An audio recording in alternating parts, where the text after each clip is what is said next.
Eh ben bonjour à tous. Aujourd'hui j'ai décidé de démonter ce Enfield. Donc c'est mon vieux Enfield que j'ai trouvé dans un grenier. Ce fusil il date de 1943, donc il a 75 ans cette année. Il est en très bon état.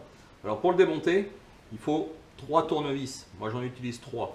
Donc tournevis plat, petite tête là, un peu plus gros. Et puis donc, il faut un grand tournevis. Alors moi, comme je n'ai pas un grand tournevis, j'ai pris, voilà, je me suis fait un truc avec des rallonges.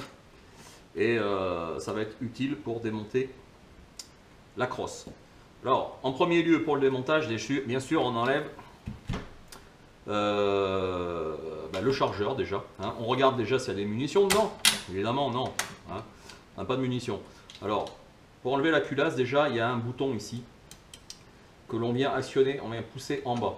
On pousse en bas et on avance la culasse. On relève là la tête de culasse et on enlève, tout simplement. Voilà, c'est tout simple. Ensuite, le chargeur. Le chargeur, c'est pareil. Il y a un bouton ici à pousser et on enlève le chargeur, tout simplement.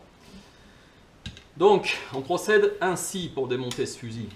On commence par la tête, par le début, et on enlève les oreilles là, le protège guidon, tout simplement. Donc on vient dévisser. Voilà, on ne perd pas les vis bien sûr. On enlève le protège guidon. En suivant, on attaque ici, on prend un peu plus gros le tournevis, on enlève l'embouchoir, si on peut appeler ça ainsi, un embouchoir. Voilà, on enlève tout simplement. Ensuite, on a la partie avant du bois, parce que c'est en 3 parties, même 4 parties si on compte la crosse. Donc on enlève cette partie, voilà, qui est en super état. Hein. Elle est un peu fendue ici, mais avec les parties métalliques qui sont de chaque côté, ça ne bouge pas du tout. Ensuite, il y a la partie bretelle. Alors pareil, même topo, on enlève ici. Ça veut bien sortir, oui. Voilà, on enlève cette partie et on vient l'amener vers l'avant, tout simplement. La deuxième partie du bois s'en va sans problème. Et on se retrouve avec le canon complètement apparent. Voilà, il est en super état, il n'est pas rouillé du tout, nickel. On vient enlever cette partie. La partie basse du bois, donc pareil, même opération, une grosse vis à enlever dessous, une vis à enlever ici pour enlever complètement le ponté,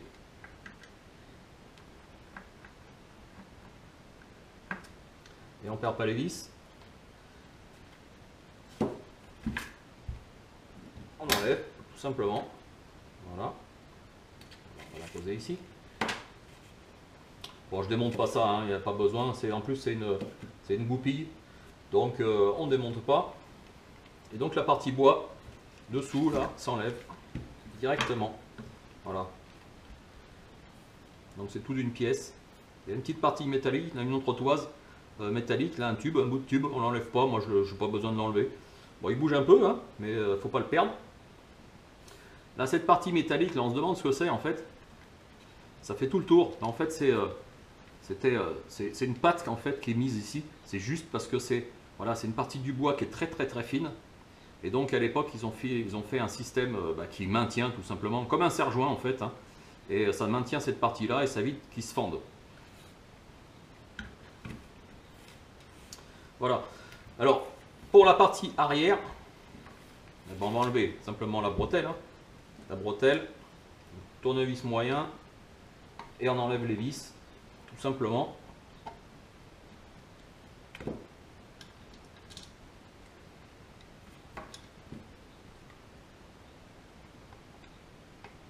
Alors bon, je vais y arriver, oui.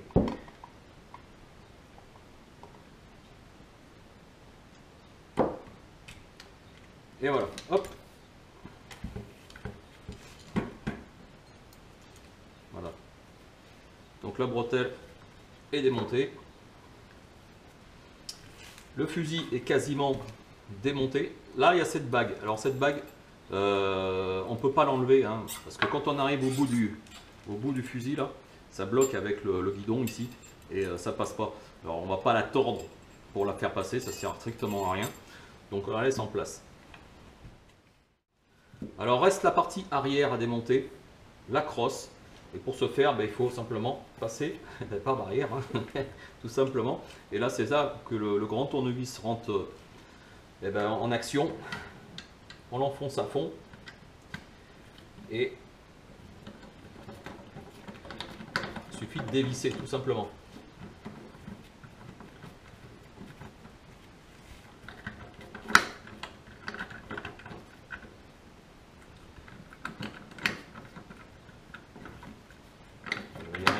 Ouais, voilà.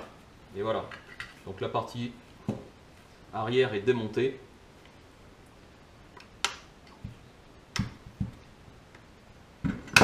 Voilà.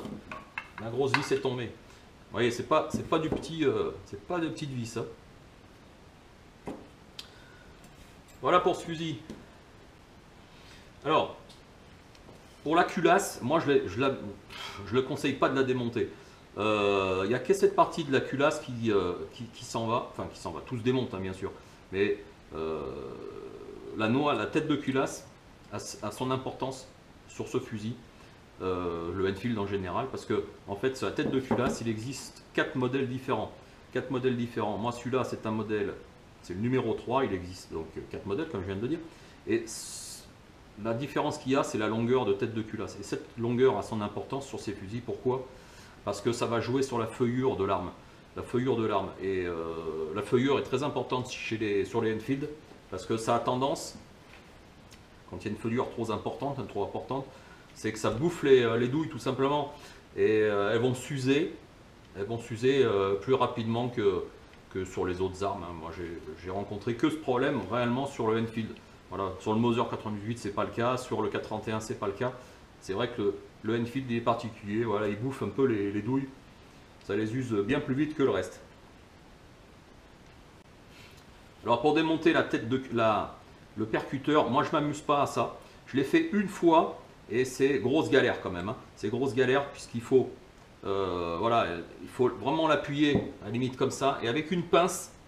Hein, il y a une vis à défaire ici, ça c'est pas le problème, mais il faut tenir avec une pince le percuteur ici et le tourner avec une pince. Et voilà, c'est un peu galère. Et en plus, il y a le ressort à l'intérieur qui est vraiment tendu et tout rentre en ligne de compte et c'est grosse galère à faire. Je l'ai fait une fois, je ne recommencerai pas. Bon, ben voilà pour conclure. Bon, ben, ce fusil, ben, c'est facile maintenant d'entretien. Je démonte pas la hausse, hein, c'est pareil, il y a une vis ici à démonter. Tout sort. Il y a des petits ressorts qu'il faut quand même faire attention à ne pas perdre. Mais voilà, dans l'ensemble, c'est un fusil qui est relativement facile à entretenir. Celui-là, il a 75 ans. Il était dans la résistance, hein, dans le Limousin. Il n'a pas souffert énormément. Et voilà, c'est un fusil qui est en super état.